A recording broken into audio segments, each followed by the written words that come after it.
Good day, Madam Chair, distinguished colleagues. Maganda sana to kung si Bongo pumunta dyan mismo sa Senado. Maganda sana yung harapan talaga sila. Magandang tignan na panoorin yan kung yung harapan talaga sila. Sayang hindi nakapunta si Senador Bongo. Siguro busy to sa kampanya. At to the resource persons present in this hearing. Ang pangunahing tanong ko po sa hearing na ito, paano at bakit tayo umabot sa ganitong sitwasyon? Meron naman tayong umiiral na hustisya sa bansa, meron naman tayong sariling mga batas at korte. Bakit pinayagan po ng gobyerno na nakiping? Yan yung pinaka-basic, yung pinaka-logic na isipin ng ating mga Pilipino, mga kababayan. Yan yung pinaka-logic. May umiiral to yung batas, may mga pulis tayo, may mga SOG, may Supreme Court tayo, lower court o higher court, may mga judges tayo, may presidente tayo, may batas tayo, may mga pulis. So bakit umabot sa ganito? Yung na isang tao na dating pangulo, dating presidente, ipaubaya mo sa ICC. So ang sabi nga ni Miriam Defensor Santiago, nung kagalang-galang na Miriam, nung buhay pa siya, sabi niya na ang ICC ay isang last resort ng bansa.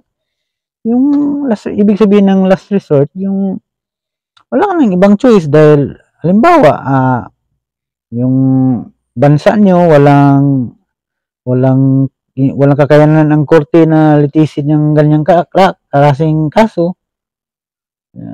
Yun ang last resort mo, yung ICC. Doon ka lalapit sa ICC. Pero yung bansa natin, gumagana yung korte natin, gumagana yung batas natin, tapos inuuna mo yung ICC, doon mo, hindi na last resort yung ICC, first resort na.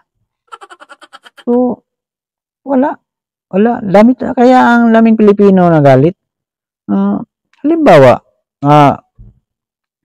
si Duterte may kaso, President Duterte may kaso, may mga ebidensya kayo, may mga napatunayan kayo na legal na ebidensya na may mga witness kayo, ganyan. So, bakit walang kaso hanggang ngayon hindi niyo kinasuhan? So, ang hirap intindihin. Tapos, may mga comment pa ng ibang attorney na daming pasikot-sikot. Iba kasi ang attorney, kayang magpatupad ng batas ng attorney, kaya rin bumali ng batas. Kaya pwede kang paikot-ikutin lalo na pag matatalino yung mga attorney. Pero ang logic lang naman yan, bakit mo dalhin sa ICC kung may batas naman pala tayo? Yan lang ang logic eh. Wala nang ibang interpretasyon na wala nang ano pang interpretasyon mo diyan. May korte ka tapos parang tinatapakan mo, totoo yung sinasabi nila, yung tinatapakan mo na ang bansa natin, parang pinamigay mo na. Po ang isang Pilipino sa sarili nating bayan. Sabi nga ng mga nakakarami, too late the hero. Kaya kung ano man ang lumabas sa hearing na ito, wala na, tama yan. Tulit na talaga.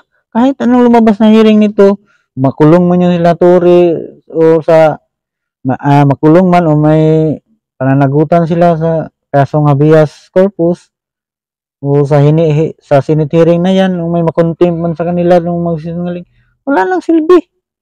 Dahil yun na nga, hindi na maibalik si Duterte dito. Dahil hawak na ng ICC eh. Wala nang jurisdiction ng gobyerno dito sa ICC. So, mahirap na ibalik si Duterte. So, naisip sana nila yan nung hindi pa inaresto si Duterte. So, wala na. Tulit na, pero sana naman, kahit tulit na o huli ng ang lahat, sana managot tong involved dyan sa pagdakip kay Duterte, kung hindi man mabalik sila, sana managot sila at sana matanggal sila sa serbisyo kung mapatunayang may mali sa ginawa nila. Dating Pangulong Duterte ay ngayon nasa The Hague na po, Netherlands na po. Ano bang pwede pang magawa? I respect the initiative of this committee to hold the Senate inquiry. Bagamat nirespeto natin ang pagdinig na ito, sinasabi ko rin po ang aking mga hinanakit na parang too late na po. Walang problema sa akin mag-hearing kahit araw-araw po. Pero tanong, may babalik niyo pa ba si Tatay Digong? Yan ang tinatawag ko na too late the hero na po. Useless lahat ng hearing na ito kung hindi na po may babalik si Tatay Digong.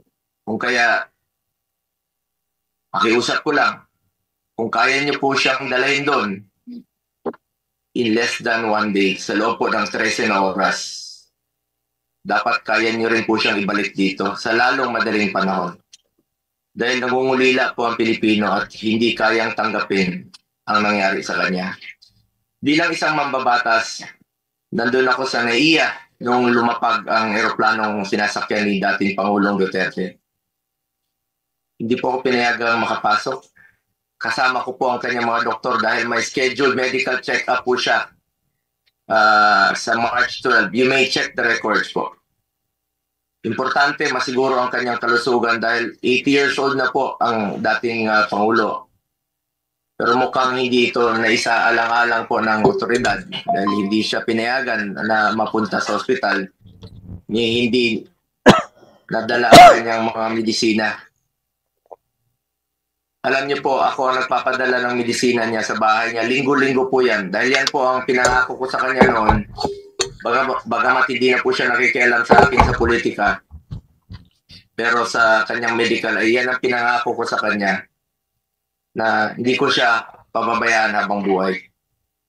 27 po ang kanyang gamot. Sana po maibigay rin ang kinakailangang gamot at medical attention sa kanya habang nasa ibang bansa. Dahil karapatan naman po ito ng bawat tao. Constitutional right po natin yan. Sanay po siya. Iniisip ng mga anti-Duterte ngayon na deserve ni Duterte dahil yun na nga, mamatay tao, maraming biktima. Pero iniisip nyo rin ba na ang tao pag hindi pa hinatulan ng korte ay mananatiling inosente? So, yun lang dapat iniisip nyo. Yung mga biktima ng EJK or war on drugs, nakuha na nila yung justisya dahil yun na nga, may nanagot na ng mga pulis, may nakulong, may nasuspindi. Pagkakaalam ko. Pero may iba na namatay na hindi nakuha ng justisya pero wala naman tayong ebidensya na si Duterte talaga mismo ang direct na may utos na patayin sila. Dahil minsan hindi ko inisip talaga na may presidenteng mag-utos direkta sa pulis na patayin mo yan. Kahit inosente yan, patayin mo. Walang matinong presidente magsabi ng ganyan. Sabi ni Duterte, pag nanlaban, patayin mo. So ikaw na pulis na nag-aral ka ng criminology o graduate ka ng PMA, alam mo ang batas. So, bakit mo sundin kung mali? Di ba? Yan ang logic dyan. So, kung sundin mo yan, mali, sinong mananagot, di ba ikaw? So, yun lang. So, simpleng lang. Kaya hanggang ngayon, di nila madiin-diin dito si Duterte. Dahil wala silang direct evidence na mismo kay Duterte. Siya na merong nurse, sanay po siya na may doktor na nag-aasikaso sa kanya. Naikwento nga sa akin ni Atty. Mejaldea na nung unang bumisita siya sa detention cell ay nakapaa siya dahil hindi po na naipasok ang kanyang mga gamit. Alam niyo, hirap na siya mag-medyas. Hindi na niya kayang mag-medyas mag-isa. At ngayon, Kim, it took Attorney Medialdea several days bago maipasok yung mga kagamitan na kailangan ni Tatay Digong. Mahirap talaga ang kanyang sitwasyon ngayon na nakadetain.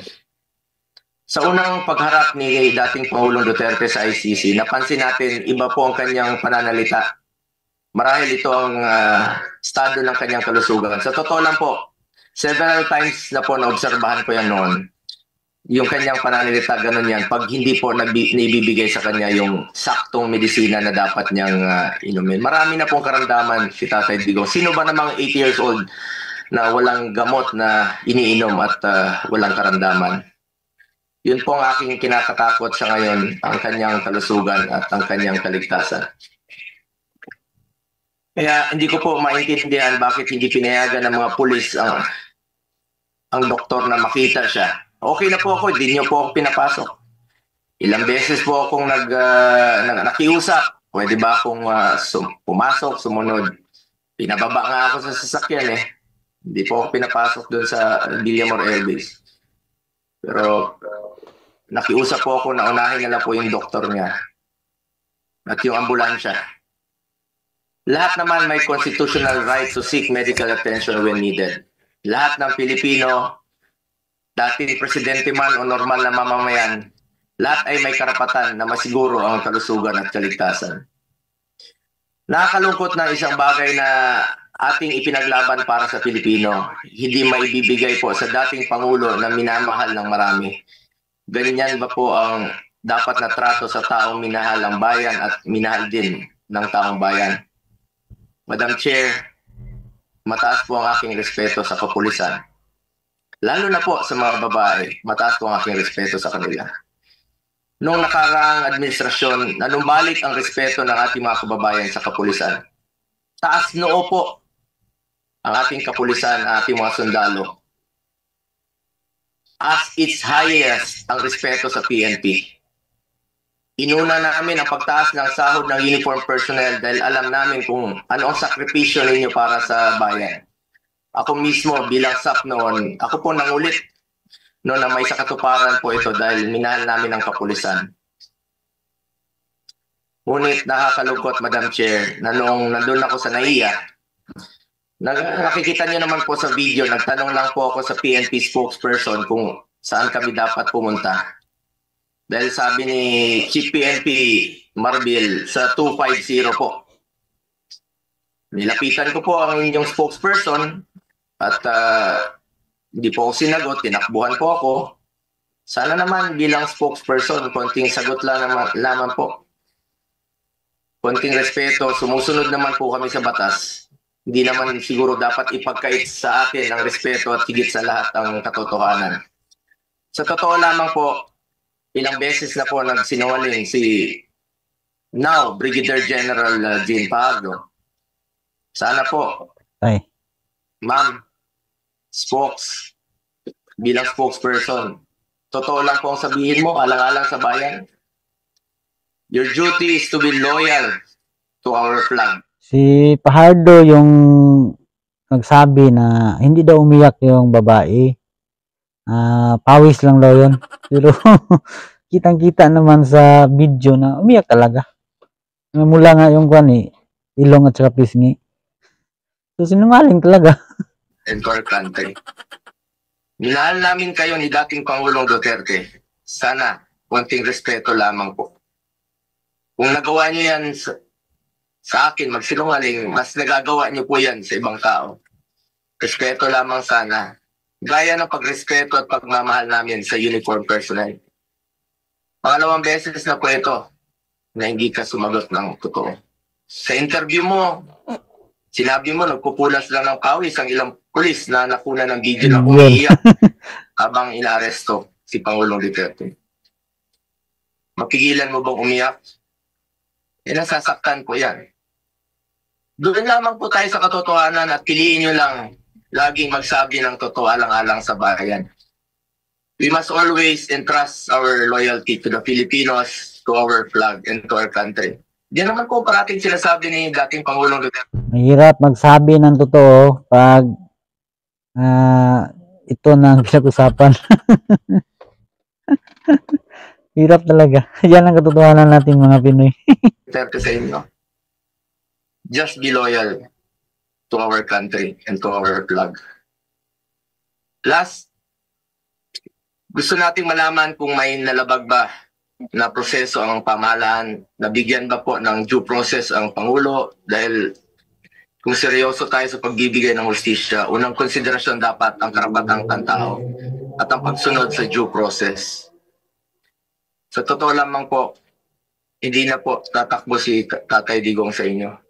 Hindi na niya kayang tumakas. At alam niyo po yun.